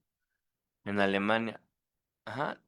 El té, ya venden en Suiza té de mota, las bebidas, te venden hasta dulces, que nada más te da el efecto de la relajación, no del alucine. Entonces se puede dividir todo eso. Yo pienso que la orden de la Corte fue muy clara, se le dijo al Congreso que legislara, pero por cuestiones, me imagino, de política de seguridad o lo que sea, un gobierno que se dice de izquierda, que generalmente trae esos temas en sus agendas, no lo ha hecho. Hay que preguntarle a uno de esos miembros. Y volviendo al tema del derecho humano al fumar y al respirar, precisamente cuando se legisla, como lo hacen al día de hoy, no podrías fumar en áreas públicas, en restaurantes, en cines, no sé. O sea, pienso yo que la regulación frente a un problema de salud pública y de criminalidad podría ser una opción que se debería de ponderar, ¿no? Ya este país lleva muchas muertes y muchos años con el tema de la prohibición y del ataque frontal, incluso con militares, y pues estamos creo que de cuando se empezó esta lucha, ¿no? Entonces, pues serán los legisladores quienes decidan cómo lo combaten. Por allá. Acá también hay una, primero. Ah, perdón. Primero. Buenas tardes, Sandra Chávez. Pues gracias por su conferencia y felicitaciones. Quisiera preguntarle si tiene a la mano y nos puede compartir los números de expedientes de las sentencias emblemáticas suyas que ¿Dónde? nos compartió, que son la de No. Pemex y la del arrendamiento. Sí. Si nos los puede Se compartir. las paso al director de la institución, al dueño, no sé qué es. Las dos cosas. Gracias. Y Se lo paso al chief. Gracias. Y en segundo lugar, sí, bueno, lo que puedo tomar como conclusión es que existen tres principios a considerar en amparo contra leyes, que es conservación, presunción y proporcionalidad. Preguntarle si existe algún orden predeterminado de estudio de estos tres principios, si se puede variar este orden o cómo funcionaría ese análisis. Sí, muchas gracias Gracias. por la pregunta. La primera es fundamental. Tú como órgano de control de la ley debes de tener prueba y argumentación suficiente para derrotar la presunción. Ese es el primer elemento. La segunda grada es la interpretación conforme. Busca una interpretación que haga que esa norma sea compatible con la Constitución. Un tema de seguridad social, les voy a dar rápido. El tema de las pensiones. Las leyes, una ley en específico, frente a la pensión del varón con la mujer, establece más requisitos, ¿no? La mujer tiene que demostrar que tenía ese vínculo, ya sea de concubinato o de matrimonio, para obtener el beneficio de la pensión. El hombre, además de acreditar ese vínculo, tiene que demostrar que está incapacitado para procurarse recursos él mismo, que no tiene trabajo, que tiene una discapacidad para proporcionarlas. La Corte declaró inválida esa norma mediante el principio mediante una invalidez que se decretó con base en el derecho humano a la igualdad, ¿no? Ahí en ese momento tú no podías hacer una interpretación conforme, oye, esa norma interprétala conforme al derecho humano a la igualdad. ¿Por qué no la podía hacer? Porque la norma era muy clara, ¿no? O sea, la norma concretamente establecía que el varón para tener acceso a la pensión tenía que demostrar, además del vínculo, para la pensión de viudez, tenía que demostrar una discapacidad o una imposibilidad para procurarse recursos por sí mismo. Había una diferencia esencial frente a la mujer, ¿no? Entonces la Corte lo declaró inválido y no había manera de hacer una interpretación conforme, ni tampoco determinar mediante sentencia que el varón iba a tener ese derecho. Con efectos generales hablo, ¿no? Porque el efecto de la sentencia para ese caso en particular fue tu institución de seguridad social, dale la pensión porque se viola tu derecho humano a la igualdad, ¿no? Entonces, primero es tratar de conservar la norma, te tienen que dar argumentos suficientes para advertir que sí viola el derecho humano. Segundo, interprétala conforme a la Constitución o al derecho humano violado. Si eso no se logra, ya entra el siguiente paso, que sería analízala bajo el tamiz del principio de proporcionalidad. Bajo las variables que yo les platiqué, digo, tiene más, ¿no? Pero será motivo de alguna clase que crea aquí el chief para que podamos estudiar conferencias. Es difícil tratarlos Tenemos aquí a con alguien y exhaustividad. después alguien más allá en línea. Paulina Quintero, permítame, Paulina, y ahorita seguimos con usted. ¿Qué Adelante. tal? Muy buenas tardes. Mi nombre es Brian Monterde. Soy Brian. alumno de aquí de la maestría de Amparo y Constitucional. Son dos puntos. Uno, recuerdo haber leído que hubo un tema justo respecto de la cannabis.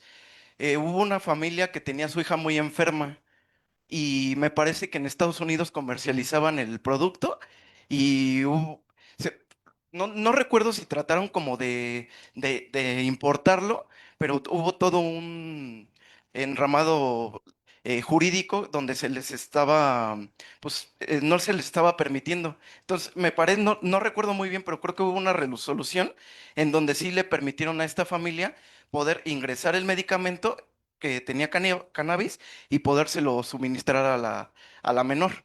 Bueno, ese es el primer punto. Y el segundo punto, respecto al tema de ponderación, ahorita me vino un ejemplo muy claro.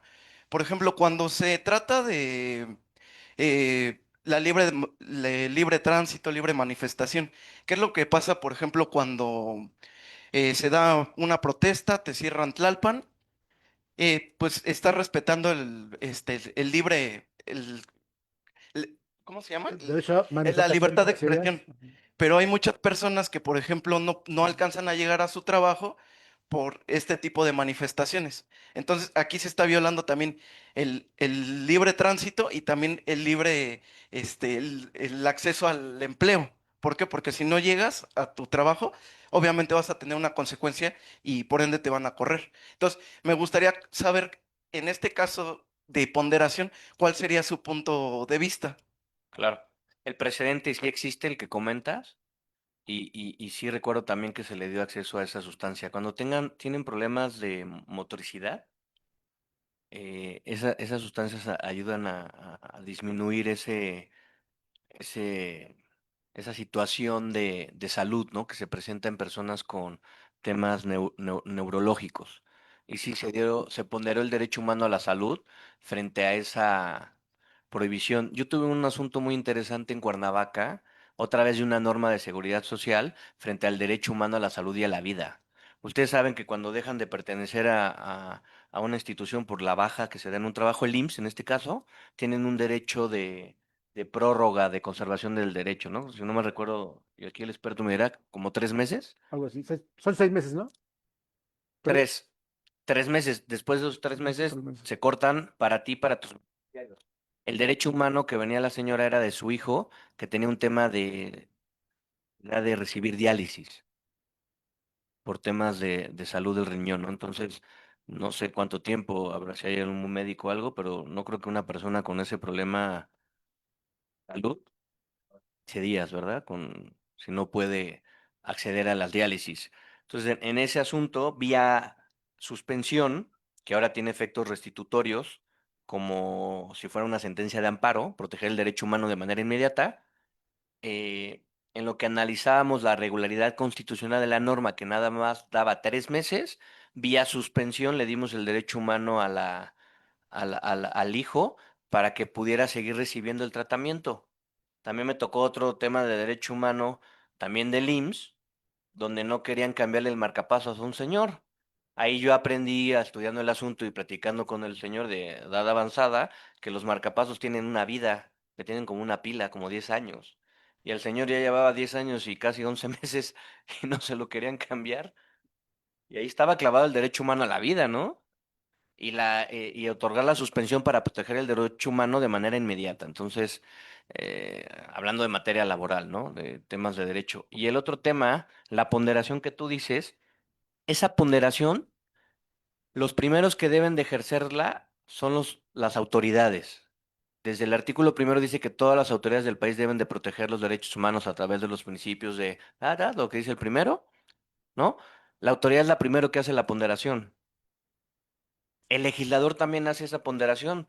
Yo recuerdo en España que había normas que regulaban la manifestación y me tocó ver manifestaciones en Barcelona donde iban sobre un carril sin estorbar a los autos y en ciertas horas, ¿no? En Suiza también me tocó ver eso ahí en el centro, donde en una fuente ahí se manifestaban contra el- lo que está pasando en Palestina o lo que quisieran ellos, pero está regulado. ¿Quién hace la ponderación?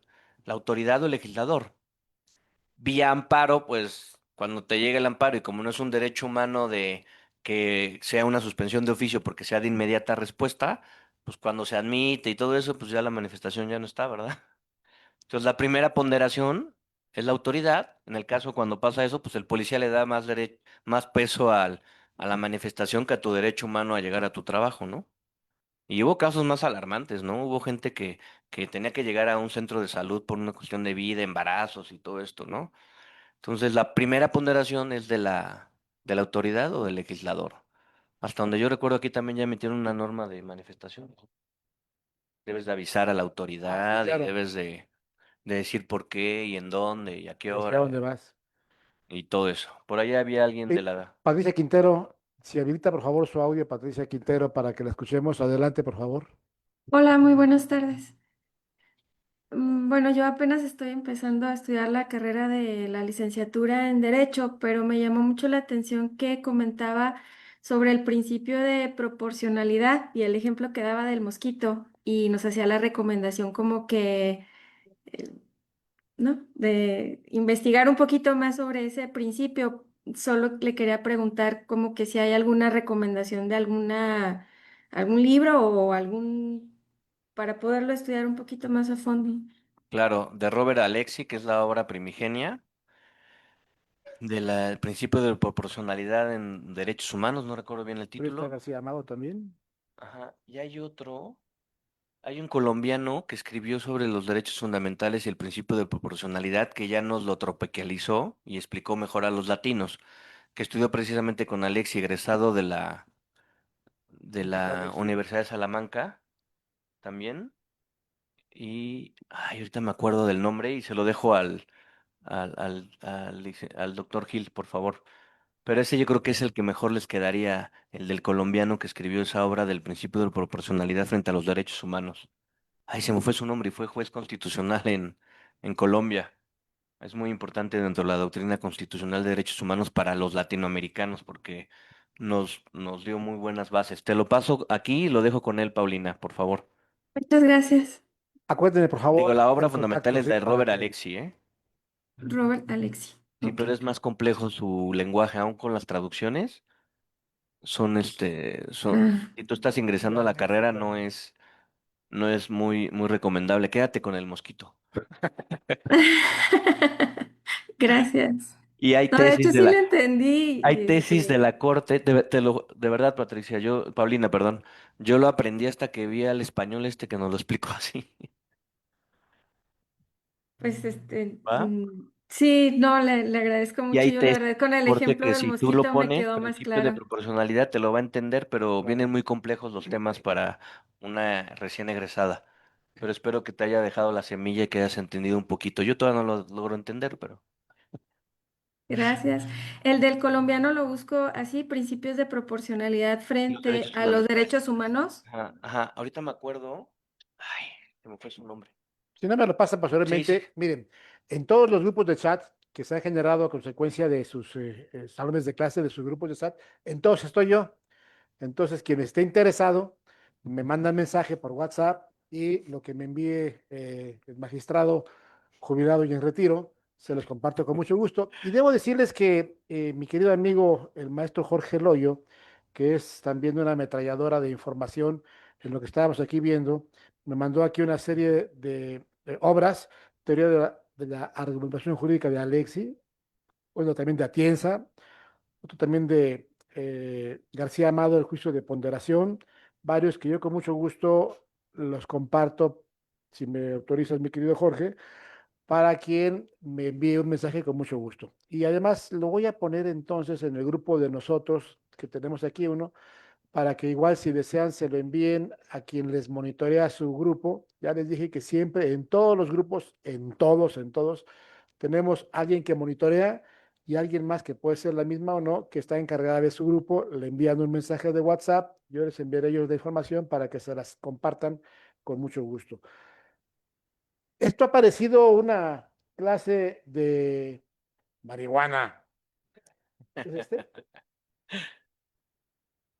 Tengo que ver, no, ¿verdad? Carlos Bernal Pulido, sí, muchas gracias. El Carlos Bernal principio de Pulido. proporcionalidad y los derechos fundamentales de Carlos Bernal Pulido. Yo pienso que es la mejor obra en habla hispana, ¿eh? Perfectísimo.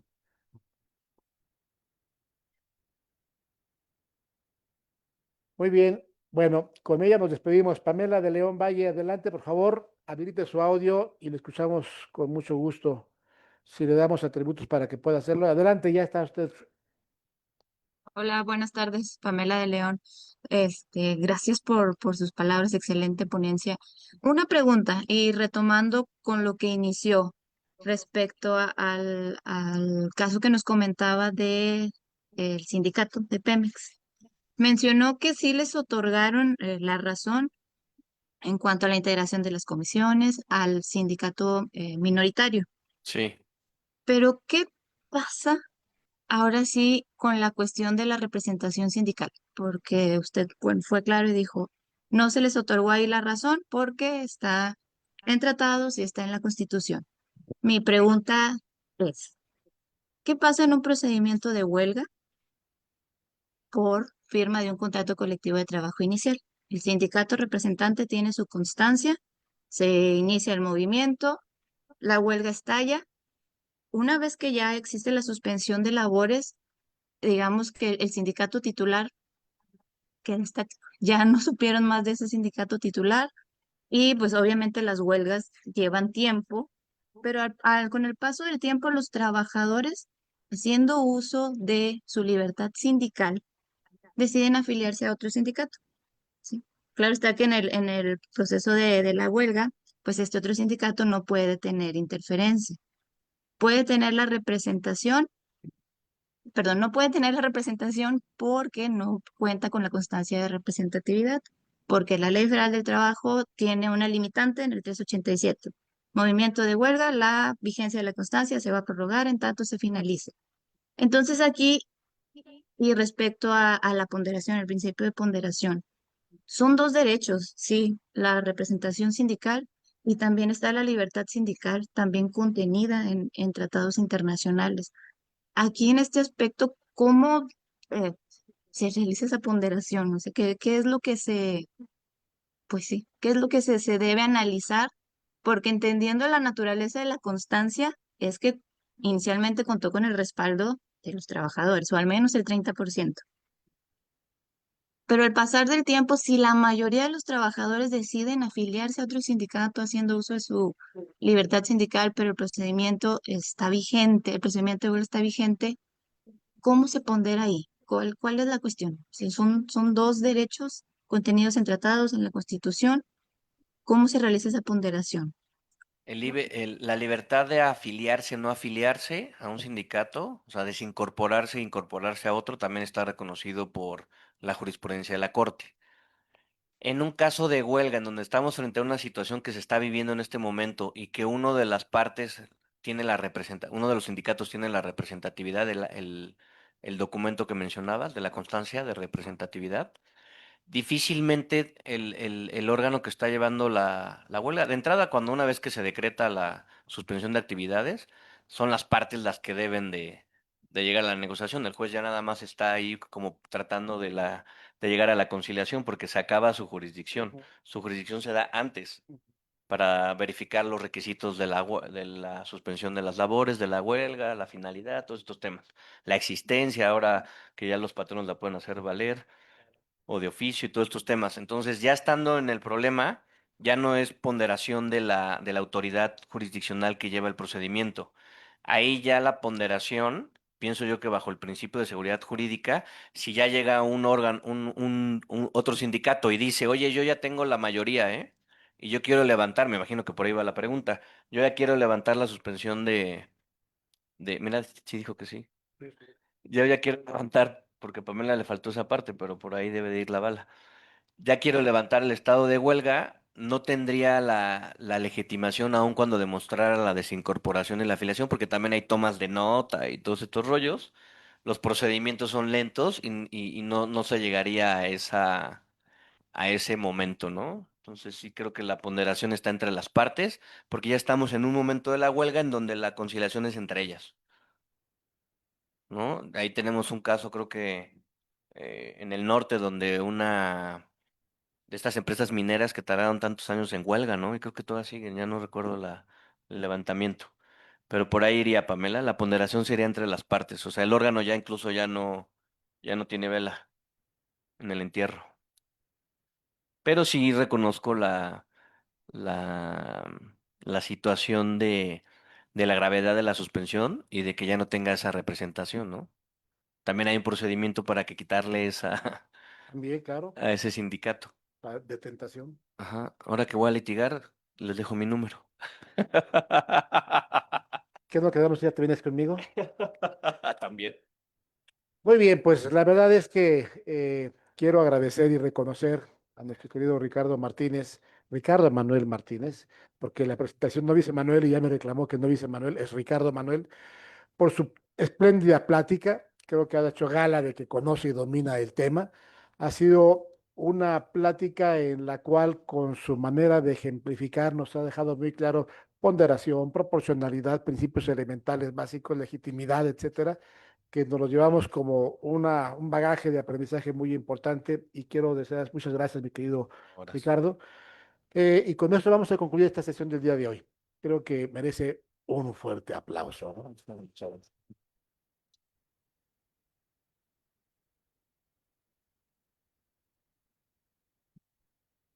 Esta es tu casa, por supuesto, y cuando tú quieras, aquí está el espacio, aquí está la audiencia. Has demostrado con los 53 que teníamos a distancia, ya se fueron la mitad, Y lo que tenemos aquí, pues hemos hecho una buena audiencia para que aprovechemos tu mucha sapiencia.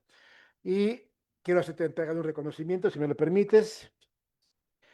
Dice así, el Instituto de Posgrado en Derecho y la Academia Mexicana del Derecho Procesal del Trabajo otorgan el presente reconocimiento al magistrado Ricardo Martínez Estrada por la impartición del tema Amparo contra Leyes, enfoque en materia laboral, dado en la Ciudad de México el día de hoy, 6 de septiembre del 2025, firmado por tu servidor como director general del instituto y presidente de la academia. Muchísimas gracias, mi querido Ricardo. Gracias.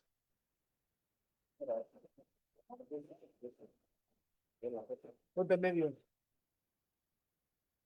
Ahorita les cuento el Manuel. Me encontré un Ricardo Martínez Estrada, que lo presidía la DEA.